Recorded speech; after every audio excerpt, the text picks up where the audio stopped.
Good morning. കർത്താവിൻ്റെ അതിപരിശുദ്ധ നാമം വാഴ്ത്തപ്പെടുമാറാകട്ടെ. നമ്മൾ ഒരു ആത്മപരിശോധന അല്ലെങ്കിൽ ജഡ്ജിങ് അവർ സെൽഫ് തന്നെത്താനൊന്ന് വിധിക്കുക. കുറച്ച് കാര്യം ഒന്ന്, നമ്മുടെ ഇരിക്കുന്ന ബൈബിൾ ദൈവവചനമാണെന്ന് എത്ര പേര് ഹൃദയപൂർവ്വം വിശ്വസിക്കുന്നുണ്ട്? എല്ലാവർക്കും ദൈവവചനമാണെന്നറിയാം, പക്ഷെ അത് ഹൃദയപൂർവ്വം വിശ്വസിക്കുന്ന എത്ര പേരുണ്ട്? അങ്ങനെ വിശ്വസിക്കുന്നുണ്ടെങ്കിൽ പിന്നെ എന്തുകൊണ്ടാണ് ആ ഒരു ബോധ്യത്തോടെ ദൈവവചനം വായിക്കാത്തത്? നമുക്കറിയാം, ദൈവവചനം എന്ന് പറയുന്നത് നമ്മുടെ ഭക്ഷണമാണ്. ജീസസ് ക്രൈസ്റ്റ് തന്നെ പറഞ്ഞു, മനുഷ്യനപ്പം കൊണ്ട് മാത്രമല്ല ദൈവത്തിൻ്റെ വായിൽ നിന്ന് വരുന്ന ഓരോ വചനം കൊണ്ടുമാണ് ജീവിക്കുന്നത്. പത്രോസ് പറഞ്ഞു, ഇപ്പോൾ ജനിച്ച ശിശുക്കളെ പോലെ വചനമാകുന്ന ഇളം പാലിന് വേണ്ടി ദാഹിപ്പിൻ. അങ്ങനെ വചനം കൊണ്ട് വേണം നമ്മൾ അകത്തെ മനുഷ്യൻ്റെ വിശപ്പടക്കാനും അകത്തെ മനുഷ്യൻ വളരാനും. ആ ഒരു ബോധ്യത്തോടെ വചനം വായിക്കുന്ന എത്ര പേര്? നമ്മൾ വചനം വായിക്കുന്നുണ്ട്, എല്ലാ ദിവസവും വായിക്കുന്നുണ്ട്, കുറച്ച് സമയം വായിക്കും, ചിലപ്പോൾ വായിച്ചതിനെ പിന്നെയും വായിക്കും, അല്ലെങ്കിൽ നമുക്ക് ഇഷ്ടമുള്ളതൊന്നും വായിക്കുന്നു. പക്ഷേ ഇത് ദൈവവചനമാണ്, എനിക്കിത് ആവശ്യമാണ്, ഇത് ഭക്ഷിച്ച് വേണം ഞാൻ ബലപ്പെടാൻ, ഇത് ഭക്ഷിച്ച് വേണം ഞാൻ വളരാൻ, ഇത് ഭക്ഷിച്ച് വേണം ഞാൻ പ്രതിസന്ധികളിൽ ഉറച്ചു നിൽക്കാൻ, ഇത് ഭക്ഷിച്ച് വേണം ഞാൻ പിശാചിനെ ജയിക്കാൻ, ഇത് ഭക്ഷിച്ച് വേണം ദൈവത്തിൻ്റെ ഹിതം പൂർണ്ണമായിട്ടും എനിക്ക് തിരിച്ചറിഞ്ഞ് അതനുസരിക്കാൻ. ഇത്രയും ബോധ്യത്തോടെ അല്ലെങ്കിൽ ഈ ഒരു ആഴമായ കൺവിക്ഷനോടുകൂടി എത്ര പേരുമായി?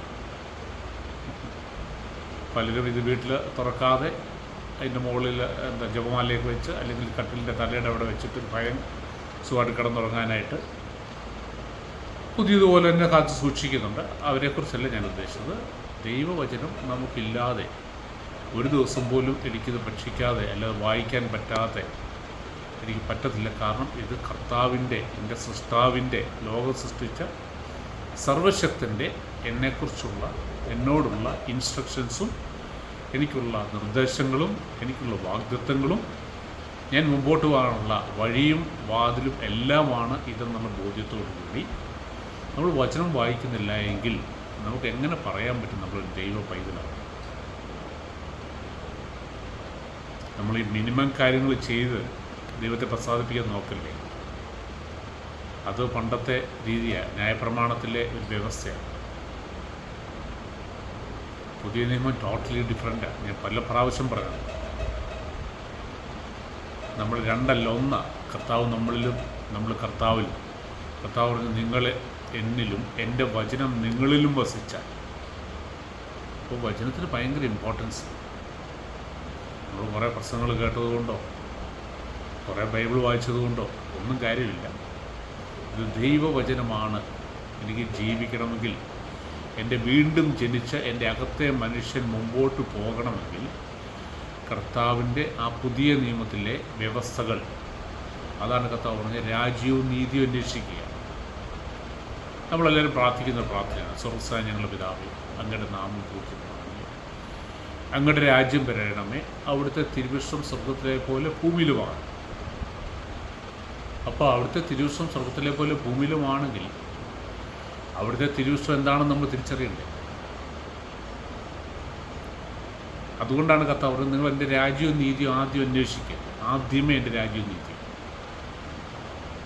നമുക്കിത് എഴുതപ്പെട്ട ദൈവവചനമാണ് നമ്മൾ അല്ലേ? അതിനകത്ത് വ്യക്തമായിട്ട് കൊടുക്കുന്നത് നമുക്ക് ജീവനും ഭക്തിക്കും വേണ്ടുന്ന മുഴുവൻ, അല്ലെങ്കിൽ നമ്മുടെ നിത്യജീവന് വേണ്ടതും ആ ദൈവഭയത്തോടുകൂടി ഈ ലോകത്ത് ജീവിക്കാനും ആവശ്യമായ മുഴുവൻ കാര്യങ്ങളും ഈ വചനത്തിലുണ്ട്.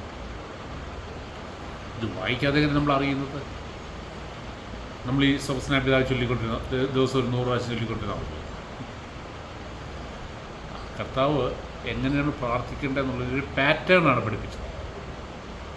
അവിടുത്തെ തിരുവിഷ്ടം സ്വർഗ്ഗത്തിലെ പോലെ ഭൂമിയിലുമാകണമെന്ന് പറഞ്ഞു കഴിഞ്ഞാൽ അവിടുത്തെ തിരുവിഷ്ടം എന്താണെന്ന് ഞാൻ ആദ്യം അറിയണം. നമുക്കറിയാം, ഒരു പെൺകുട്ടി വിവാഹം കഴിഞ്ഞ് വരുന്ന നാളുകൾ ഭർത്താവ് പെർഫെക്റ്റ് ആണെന്ന് വിചാരിക്കുക, നല്ല ഒരു മനുഷ്യനാണെന്ന് വിചാരിക്കുക. ആ പെൺകുട്ടിയുടെ എന്താ ശ്രമിച്ചുകൊണ്ടിരിക്കുന്നത്? ഭർത്താവിൻ്റെ ഇഷ്ടം, ഭർത്താവിൻ്റെ ആഗ്രഹങ്ങൾ, ഭർത്താവിൻ്റെ പ്രയോറിറ്റീസ്, പ്രിഫറൻസസ്, ഇതെല്ലാം മനസ്സിലാക്കി അതനുസരിച്ച് തൻ്റെ ജീവിതത്തെ അതുമായിട്ട് കോറിലേറ്റ് ചെയ്യാം. അതാണ് ഒരു ഭാര്യ അല്ലെങ്കിൽ ഒരു യുവതി ഒരു മണവാട്ടിയുടെ ഉത്തരവാദിത്വം. ഒരു നല്ല മണം. ഇന്നത്തെ കാലത്തെ അല്ല ഞാൻ പറയുന്നത്, ഇന്നങ്ങനല്ല. ഇന്ന് എനിക്ക് എൻ്റെ ഇഷ്ടം, എൻ്റെ പ്രിഫറൻസ്, നിങ്ങൾക്ക് നിങ്ങളുടെ ഇഷ്ടം, നിങ്ങളുടെ പ്രിഫറൻസ്, ഇത് തമ്മിൽ ഒരിക്കലും കൂട്ടിമുട്ടില്ല. എൻ്റെ കാര്യത്തിൽ ഇടപെടരുത്, ഞാൻ നിങ്ങളുടെ കാര്യത്തിൽ ഇടപെടുന്നില്ല. പക്ഷേ ശരിയായ ബൈബിൾ പാറ്റേൺ അനുസരിച്ചുള്ള ഒരു ദൈവത്തിനെക്കുറിച്ചുള്ള അവരുടെ വിവാഹബന്ധത്തെക്കുറിച്ച് കർത്താവ് അങ്ങനെയല്ല കരുതുന്നത്. കാരണം സഭയും കർത്താവുമായിട്ടുള്ള ബന്ധം മുഴുവൻ ഉപയോഗിച്ചിരിക്കുന്നത് ഭാര്യയും ഭർത്തവുമായിട്ടുള്ള ബന്ധം, അല്ലെങ്കിൽ മണവാളിലും മണവാട്ടിയും തമ്മിലുള്ള ബന്ധത്തെ ബേസ് ചെയ്തിട്ടാണ്. ഇങ്ങനൊരു ബന്ധം നമ്മൾ ഈ പറഞ്ഞ പോലെ നിങ്ങൾക്ക് നിങ്ങളുടെ കാര്യം എനിക്ക് എൻ്റെ കാര്യം ഇന്ന് പറയുന്ന പോലെ ആണെങ്കിൽ കർത്താവ് ഒരിക്കലും അങ്ങനെ ഉപമിക്കത്തില്ല. അപ്പോൾ കർത്താവ് പറഞ്ഞ് ഞാൻ നിങ്ങളിലും നിങ്ങൾ എന്നിലും വസിച്ചാൽ, അല്ല നിങ്ങൾ എന്നിലും എൻ്റെ വചനം നിങ്ങളിലും വസിച്ചാൽ. പല നമ്മളെ മത്തായിയുടെ ലൂക്കോസ് യോഹന്നാൻ്റെ സുവിശേഷം വായിക്കുമ്പോൾ പല ആവർത്തി കർത്താവ് ഇത് പറയുന്നുണ്ട്. പിതാവേ അങ്ങ് എന്നിലും ഞാൻ അങ്ങയിലും ഇവരെന്നിലും. അതെല്ലാം കാണിക്കുന്നത് എന്താണെന്നറിയാം, ആ ബന്ധത്തെയാണ്, ആ കൂട്ടായ്മ. അല്ലെങ്കിൽ ഒരു ഭാര്യയും ഭർത്താവ്, നമുക്കറിയാം ഒരു പെൺകുട്ടി ഒരു പരിചയമില്ലാത്ത അല്ലെങ്കിൽ യാതൊരു ബന്ധവുമില്ലാത്ത ഒരു പെൺകുട്ടിയാണ് നമ്മൾ പലപ്പോഴും വിവാഹം ചെയ്യുന്നത്. മുൻപോട്ട് നമുക്കൊരു പരിചയം, ഇപ്പോൾ അങ്ങനെയല്ല, വ്യത്യാസമുണ്ട്. പക്ഷെ വൺസ് ആ വിവാഹം കഴിഞ്ഞതിന് ശേഷം അല്ലെങ്കിൽ വിവാഹ നിശ്ചയം കഴിഞ്ഞതിന് ശേഷം പിന്നെ അവർ ഒന്നാണ്, അല്ലേ? പിന്നെ രണ്ടായിട്ടാണ്,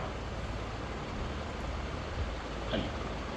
പിന്നെ ഭാര്യ ഭർത്താവിൻ്റേതും ഭർത്താവ് ഭാര്യയുടേതുമാണ്. അവിടെ പിന്നെ ആ ഒരു ഫോർമൽ റിലേഷൻഷിപ്പല്ല, അവരങ്ങ് ബ്ലെൻഡ് ചെയ്യും, ഒന്നിച്ചാണ്. അതാ വചനം പറയുന്നത്, അപ്പനെയും അമ്മയും വിട്ടിട്ട് അവരിരുവരും ഒന്നായിത്തീരും. ആ ഒരു ബന്ധമാണ് കർത്താവും സഭയും തമ്മിൽ, അല്ലെങ്കിൽ നമ്മളും കർത്താവും തമ്മിൽ. അപ്പം അതിൽ താഴ്ന്ന് നമ്മളൊരു മിനിമം ബന്ധത്തിൽ നിന്ന് കഴിഞ്ഞാൽ എങ്ങനെ വെക്കുന്നത്? നമ്മൾ ക്രിസ്ത്യനാന്ന് പറയാൻ പറ്റുന്നത് എങ്ങനെയാണ്? മണവാട്ടിയാന്ന് പറയാൻ പറ്റുന്നത് എങ്ങനെയാണ്? Not possible. കർത്താവ് അനുഗ്രഹിക്കട്ടെ.